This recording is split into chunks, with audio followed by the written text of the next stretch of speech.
Amados, eu convido você a abrir a Bíblia no Evangelho de Cristo Jesus. Quem escreveu foi o apóstolo João, capítulo de número 1. Evangelho de João é a maneira convencional que a gente chama, né? Porque na verdade o Evangelho é de Cristo, mas quem escreveu não foi Jesus. Quem escreveu foi o apóstolo chamado o apóstolo do amor, né, queridos? Capítulo de número 1. Evangelho de João, capítulo 1, queridos. Nós vamos ler do versículo 29 até o verso de número 34. Mesmo sentado como você está, mas com certeza com a reverência no coração, diante do nosso bondoso Deus, isso é muito importante, com certeza. João capítulo 1, verso 29 ao verso 34, nós lemos assim, queridos. No dia seguinte, viu João a Jesus que vinha para ele e disse: Eis o Cordeiro de Deus, que tira o pecado do mundo. É esse a favor de quem eu disse: após mim vem um varão que tem a primazia, porque já existia antes de mim. Eu mesmo não o conhecia, mas a fim de que ele fosse manifestado a Israel, vim, por isso, batizando com água. E João testemunhou dizendo: vi o Espírito descer do céu como pomba e pousar sobre ele. E eu não o conhecia. Aquele, porém, que me enviou a batizar com água, me disse: aquele sobre quem vires descer e pousar o Espírito, esse é o que batiza com o Espírito Santo. Pois eu de fato vi e tenho testificado que ele é o Filho de Deus. Curve a sua cabeça, queridos, vamos orar mais uma vez.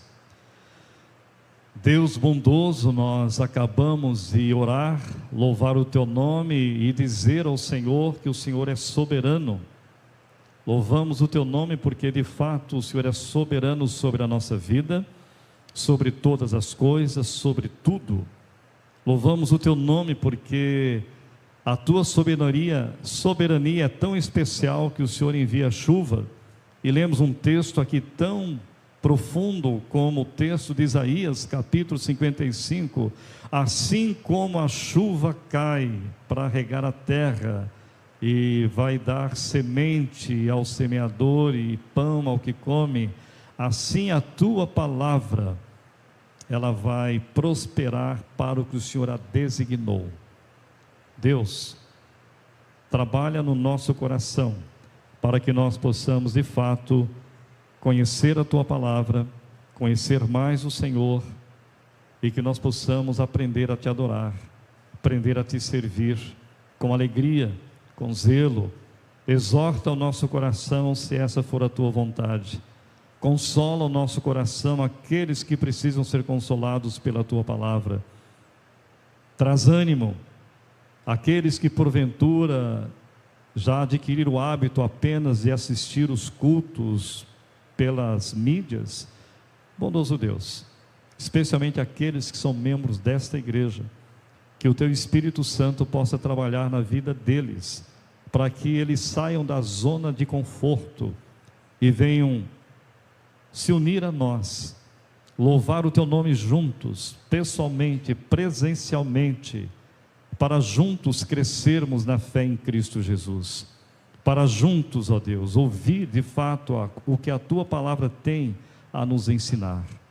Aqueles porventura que estão enfermos emocionalmente, aqueles que estão enfermos fisicamente, estão impedidos de estar aqui, rogamos que o teu Espírito Santo os cure, que a tua boa mão esteja sobre a vida de cada um, para que num futuro muito breve possam se alegrar conosco. Fala ao nosso coração. Oramos agradecidos e certos de que o Senhor vai responder segundo a tua boa vontade. Oramos no nome de Cristo Jesus. Amém. Queridos, Já há um bom tempo eu tenho orado nesse sentido, para que a pregação, ela venha falar primeiro ao meu coração, e depois, pela misericórdia de Deus, falar ao seu coração.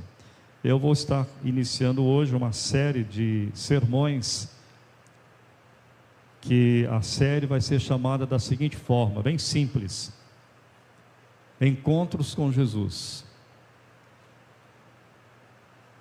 Para quem conhece o livro de Tim Keller, alguém já está pensando, o pastor vai pegar lá os sermões de Tim Keller para falar sobre... Não, não vou pegar não, de forma alguma.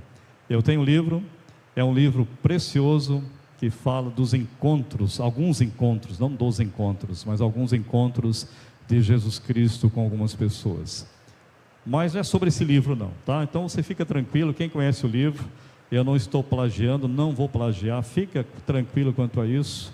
Primeiro porque Tim Keller não fala sobre esse encontro que aqui eu vou estar compartilhando com você. O encontro de João Batista com Jesus. Ele fala outros encontros, né? Que não vem no caso aqui. Estou falando isso, querido, primeiro porque está sendo transmitido ao vivo. E algum esperto da internet vai dizer, olha lá, aquele pastor carequinha, pintadinho, está plagiando o que o Tim Keller está fazendo, né? Então já estou dizendo aqui que não tem nada a ver uma coisa com a outra, tá bom? Infelizmente, os dias de hoje, pelo fato que é uma bênção os cultos serem transmitidos, porque até em lugares muito longe daqui, pessoas têm tido o privilégio de assistir o culto, né? Mas só que tem um perigo muito grande, né? Que tem aqueles espertalhões, aqueles mandados por Satanás para assistir os cultos, e aquela palavrinha errada que o pastor fala, os pastores falam, depois vai dar isso aqui para dizer, meu filho, eu nunca disse isso, mas depois que falou, e depois que o infeliz colocou nas mídias o que ele quis colocar, é só Deus para mudar isso, tá bom, amados? Infelizmente hoje precisa se falar isso, infelizmente, tá bom? Queridos, o texto vai estar falando exatamente a respeito do encontro precioso, maravilhoso, de João Batista com o Senhor Jesus Cristo, ou de Jesus Cristo mais precisamente com João Batista. Na verdade, eu queria que você pensasse comigo o seguinte: Cristo, o Cordeiro de Deus, aquele que tira o pecado e batiza com o Espírito Santo. Queria que você pensasse comigo alguns minutos sobre isso, tá bom? Vou repetir: Cristo, o Cordeiro de Deus, aquele que tira o pecado e batiza com o Espírito Santo. Amados, essa passagem contém um versículo que deveria estar gravado em grandes letras na nossa memória, de todo aquele que lê a palavra de Deus, de todo aquele que lê as Escrituras, de todo aquele que lê esse texto. Alguém já disse o seguinte: todas as estrelas do céu são lindas e brilhantes, porém, a glória de uma estrela excede a de outra estrela. Agora traz para a Bíblia. Da mesma maneira, todos os textos das Escrituras são inspirados pelo Espírito Santo e úteis. Agora,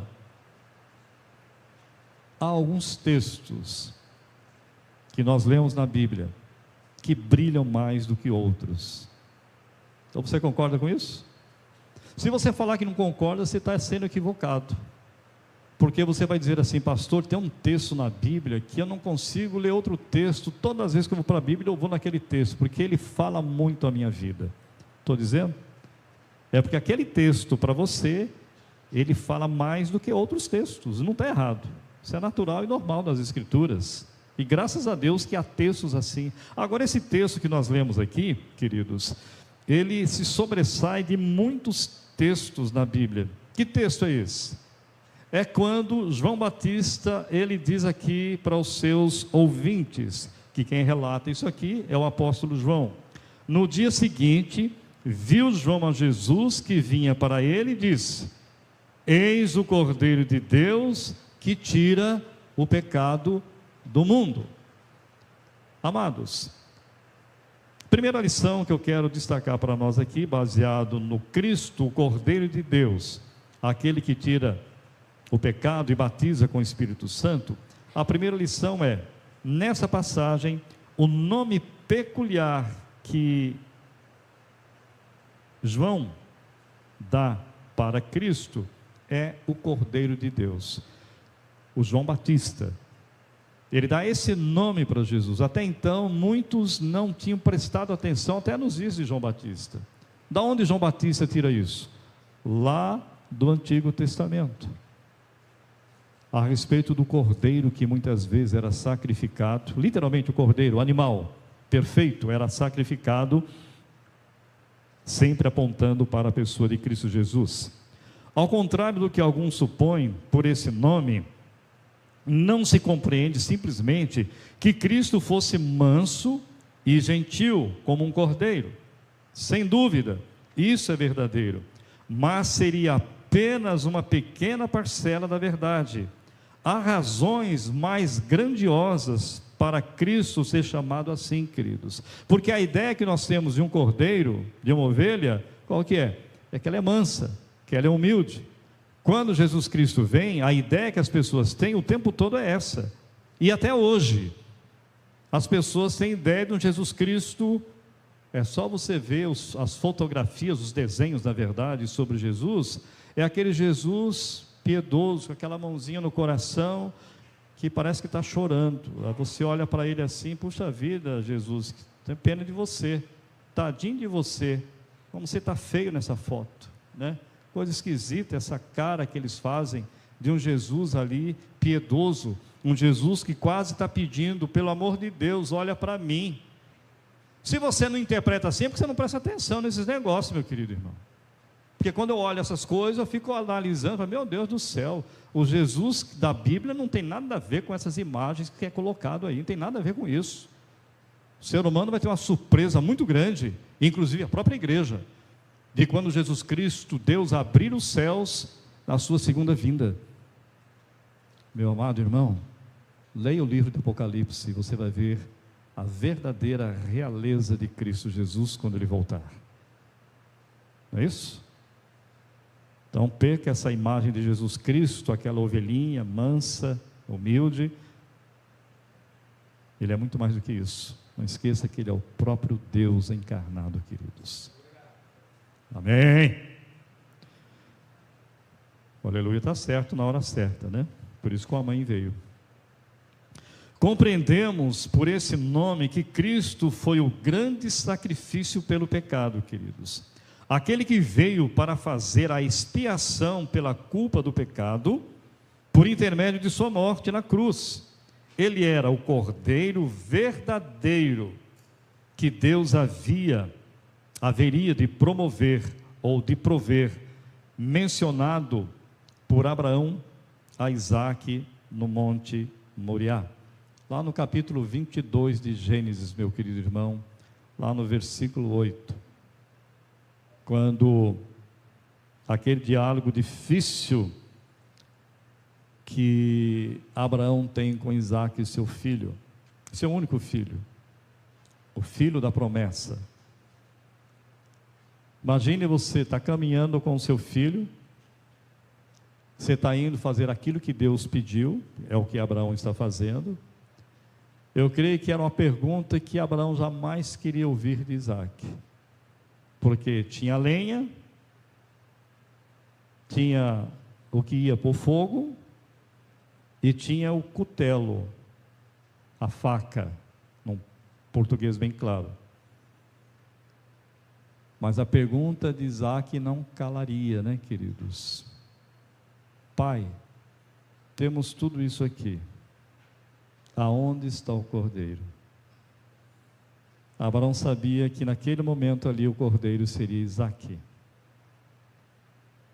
A resposta de Abraão foi: Deus proverá para si, meu filho, um cordeiro. Queridos, pode ter certeza que esse episódio das Escrituras, isso não é uma parábola lá em Gênesis capítulo 22, algo real. Era o cordeiro verdadeiro para o qual apontava cada sacrifício feito no templo, de manhã e à noite. Era o cordeiro sobre o qual Isaías profetizou que seria levado ao matadouro, e ele não abriu a sua boca. Quando Isaac está amarrado lá na lenha, no altar, quando Abraão vai realmente matar o filho, sacrificar o filho, Deus do céu, na sua soberania, como cantamos aqui, dá um brado do céu e diz: não te faças nenhum mal, pois agora eu sei que você me teme, porque você não negou o seu único filho. E quando Abraão olha para trás, vê no arbusto o quê? Literalmente um cordeiro para sacrificar a Deus. Amados, todo sacrifício do Antigo Testamento, presta bem atenção nisso, meu amado irmão, você que ler a Bíblia, se você está deixando de ler o Antigo Testamento porque você não entende algumas coisas, eu vou te dar um conselho: ore, peça àquele que é o autor das Escrituras, o Espírito Santo, para que te dê entendimento, para que te dê discernimento a esse respeito. Porque há muitas pessoas, eu já ouvi muitas, de que não lê o Antigo Testamento, porque o Antigo Testamento é muito difícil de entender, como se o Novo Testamento fosse a coisa mais bonita de ler, entender, e etc, etc. Eu vou te responder o seguinte, meu querido: você entende o nascimento virginal de Cristo por obra do Espírito Santo? Você entende isso racionalmente? Se você entende isso, explica para mim, porque eu não entendo. Agora, a pessoa fala: não, eu não leio o Antigo Testamento, porque eu não entendo o Antigo Testamento. Ô, meu irmão, peça o discernimento do Espírito Santo. Por isso que a gente ora o tempo todo quando vai ler a Bíblia, queridos, pedindo a Deus: Senhor, tem misericórdia, aquilo que eu vou ler, que eu possa de fato compreender, e esse compreender venha redundar em glória ao teu nome, na praticidade da tua palavra, na prática da tua palavra. Todo sacrifício, meu querido, que foi feito lá no Antigo Testamento, por isso que Isaías, lá no capítulo 53, lá no versículo 7, vai dizer isso, que ele foi levado ao matadouro, para que de fato estivesse apontando para o Senhor e Salvador Jesus Cristo. Era o cordeiro verdadeiro, simbolizado, queridos, de maneira vívida pelo cordeiro pascal lá no Egito.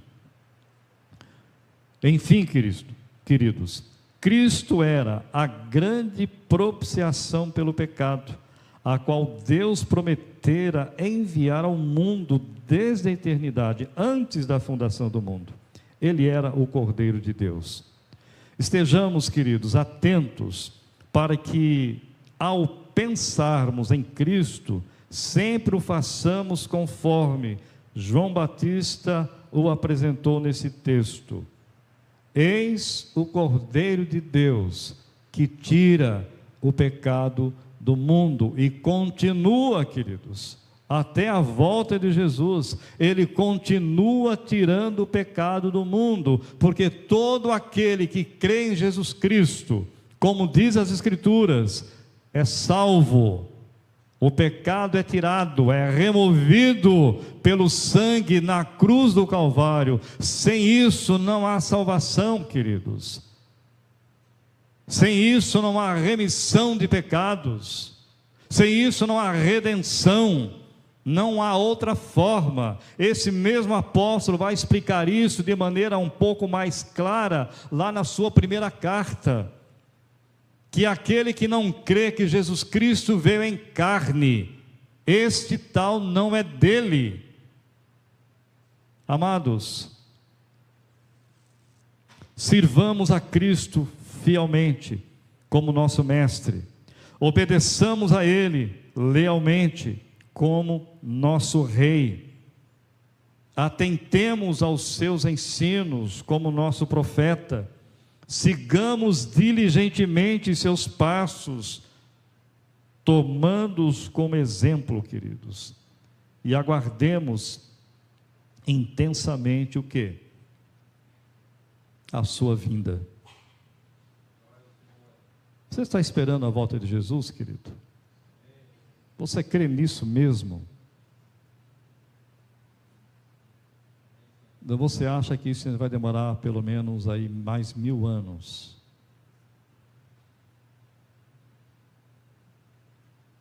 Eu creio que não.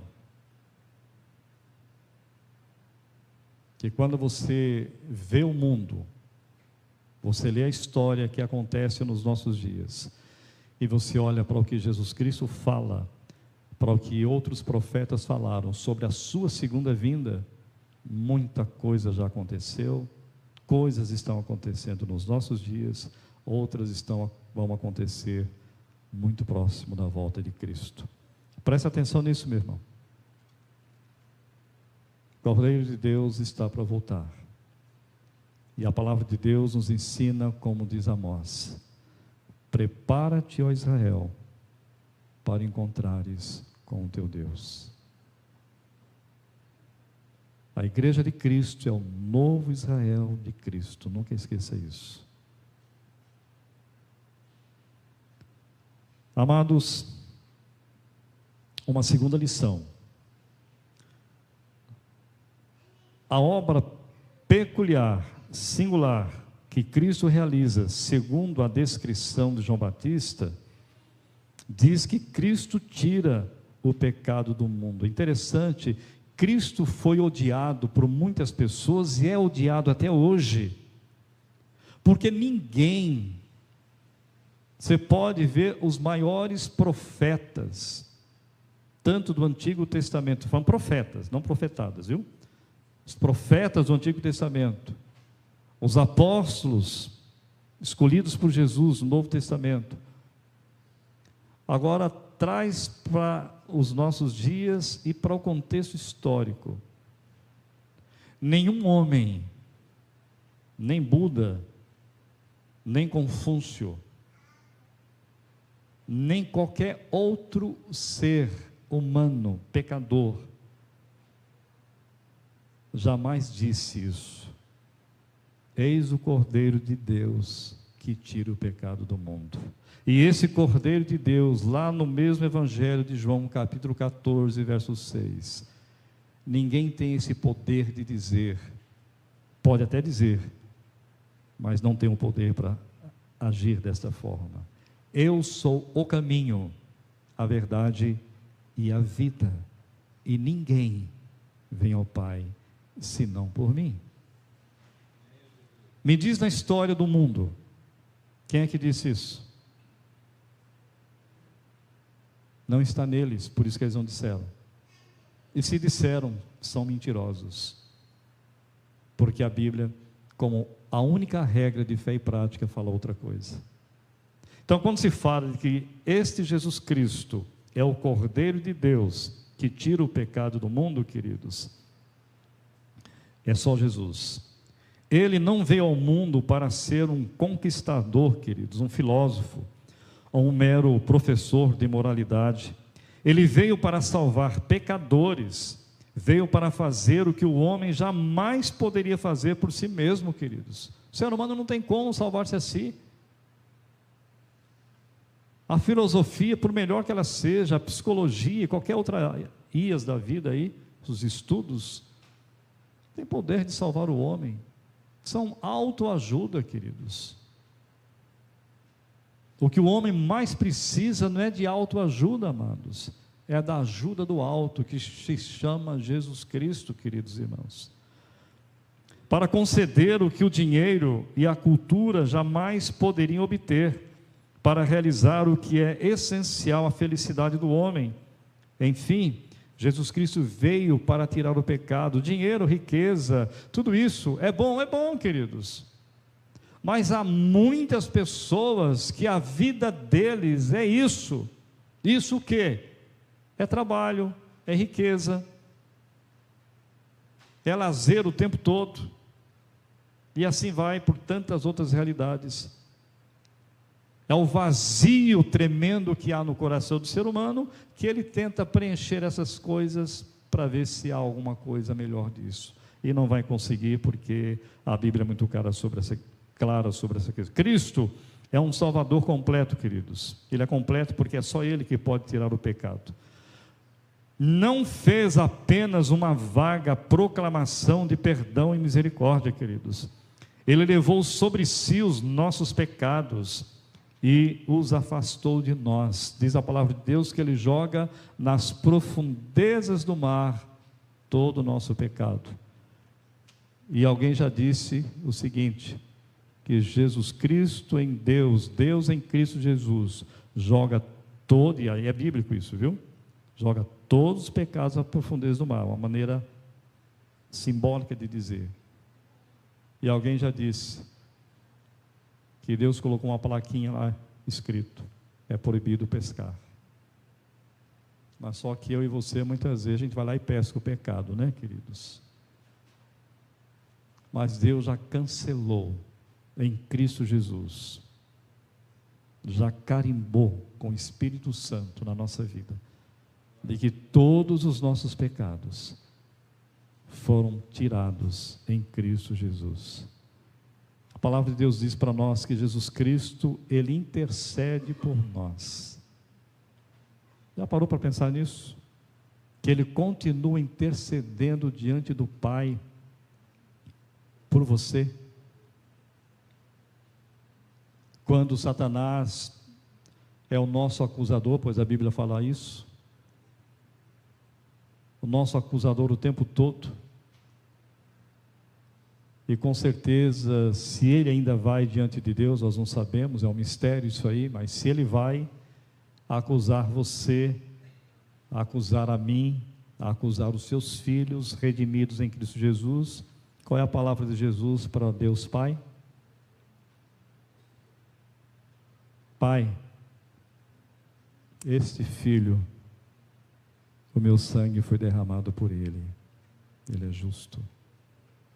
Nunca esqueça isso. É o que a Bíblia nos ensina. Paulo vai falar isso na carta aos Romanos o tempo todo, sobre a justificação pela fé. Cristo é um Salvador poderoso, um Salvador para toda a humanidade. Ele tira o pecado do mundo. Queridos, Cristo morreu para tirar o pecado do mundo, queridos.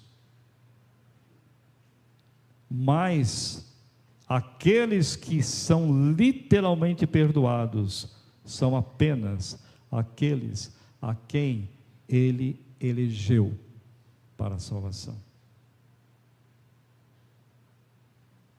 É isso que a Bíblia ensina, o tempo todo.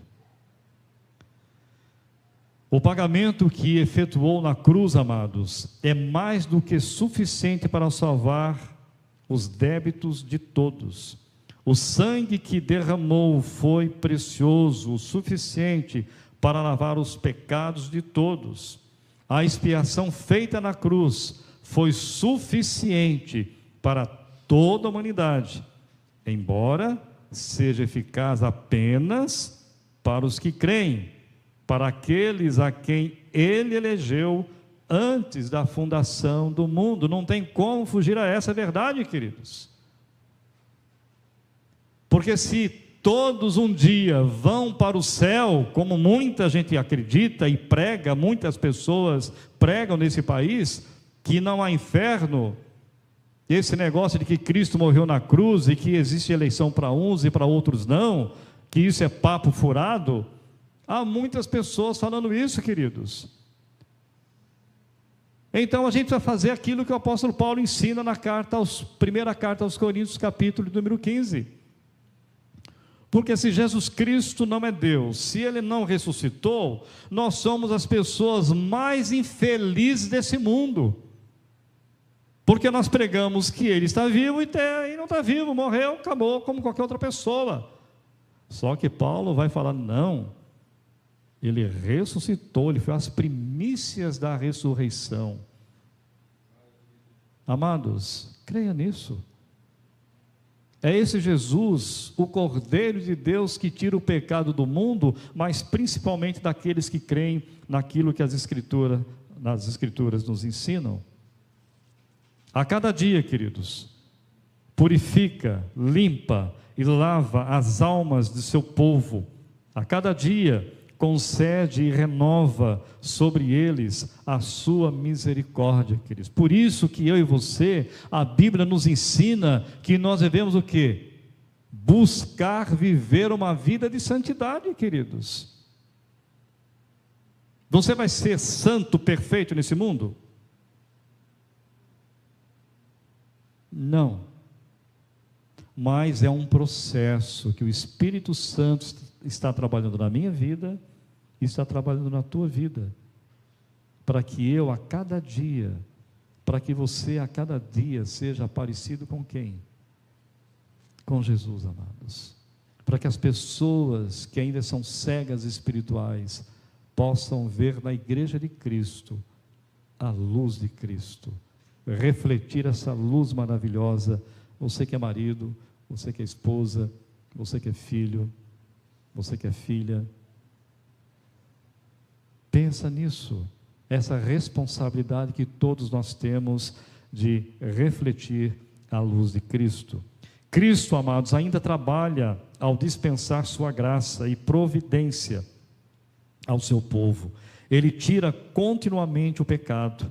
Essas verdades são realmente preciosas. Se todos aqueles que as conhecem as aplicassem em sua vida, a igreja de Cristo seria sobremodo muito mais abençoada do que ela já é. E a terceira e última lição, queridos, nós precisamos lembrar também de que o ofício atribuído a Cristo por João Batista, João fala sobre Cristo como o que batiza com o quê? Com o Espírito Santo. A igreja não tem poder de batizar ninguém com o Espírito Santo. O máximo que a igreja pode fazer e deve fazer, que é uma ordenança de Jesus, de nós irmos e pregarmos o Evangelho a toda criatura, ensinar e batizar, em nome do Pai, do Filho e do Espírito. É o que a gente pode fazer. Saiu disso, a igreja não pode fazer mais nada. Agora, Jesus, por isso que João Batista testemunha, eu disse para vocês, eu não o conhecia, ele já existia antes de mim, isso é verdade? Pelo menos o primeiro versículo desse mesmo capítulo diz assim: no princípio era o Verbo, e o Verbo estava com Deus, e o Verbo era Deus. Ele estava no princípio com Deus. Todas as coisas foram feitas por intermédio dele, e sem ele nada do que foi feito se fez. Esse Verbo, nada mais, nada menos, se chama Jesus Cristo. E aqui João Batista está dizendo, eu disse para vocês, eu não o conhecia, ele já existia antes de mim, é por isso que eu estou mostrando para vocês, eis o Cordeiro que tira o pecado do mundo. Em outras palavras, João Batista está dizendo, é nele que vocês têm que crer, não em mim, vocês têm que crer na minha mensagem, que está apontando para ele, mas ele é o Cordeiro de Deus que tira o pecado, e ele virá para batizar com o Espírito Santo, diz João Batista, eu batizo com água, mas quando ele vir, ele batizará com o Espírito Santo. Amados, não é um batismo que pertence exclusivamente às crianças ou aos adultos, não pode ser ministrado por homens, sejam episcopais, sejam presbiterianos, sejam de qualquer outra denominação, leigos ou ministros, ou qualquer outra denominação cristã. É o batismo, queridos, que o grande cabeça da igreja, Jesus Cristo, guarda com exclusividade em suas próprias mãos, e consiste em implantar a graça no homem interior. É o mesmo que o novo nascimento, é o batismo do coração e não do corpo, queridos. É o batismo que o ladrão arrependido lá na cruz, de um deles, Senhor, lembra-te de mim quando entrares no teu reino. Qual foi a palavra de Jesus? Não, meu filho, você foi uma praga nesse mundo, por isso você está aí morrendo aí, desse jeito, né? Você tem que descer da cruz de alguma forma. Vai lá para os apóstolos lá, eles vão batizar você, seja nas águas, seja com água, sei lá, se vira. Foi isso que Jesus respondeu?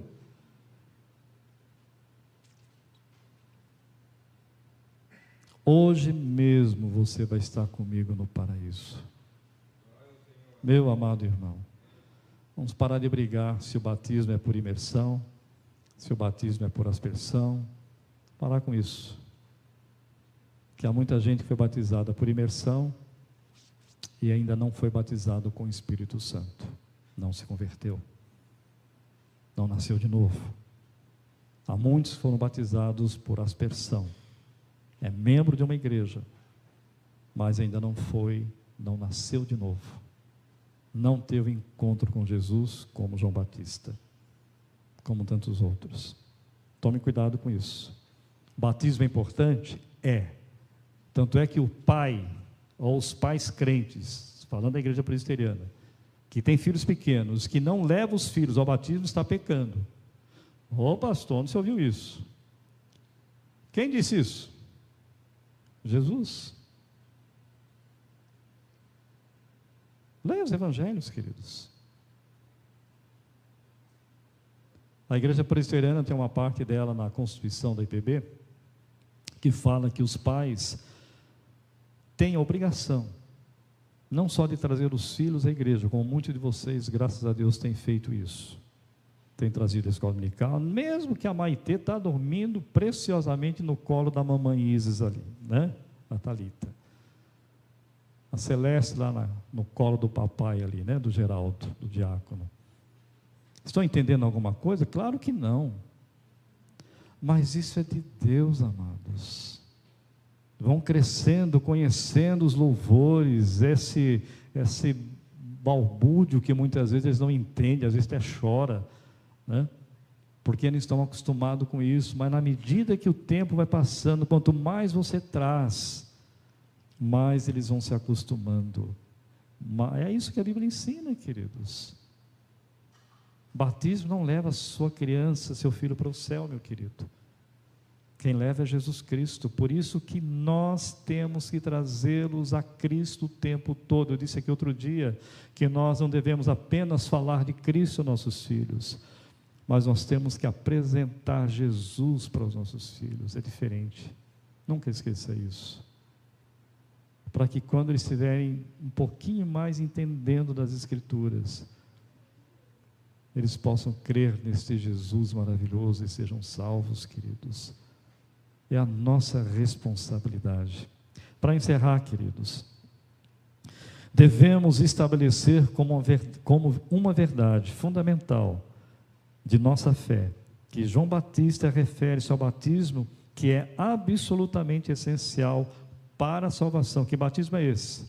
É o batismo com o Espírito Santo. Paulo vai dizer em Romanos capítulo 8, a partir do verso 9, Romanos 8, 9, 10 e 11, de que aquele que não tem o Espírito de Cristo, este tal não é dele.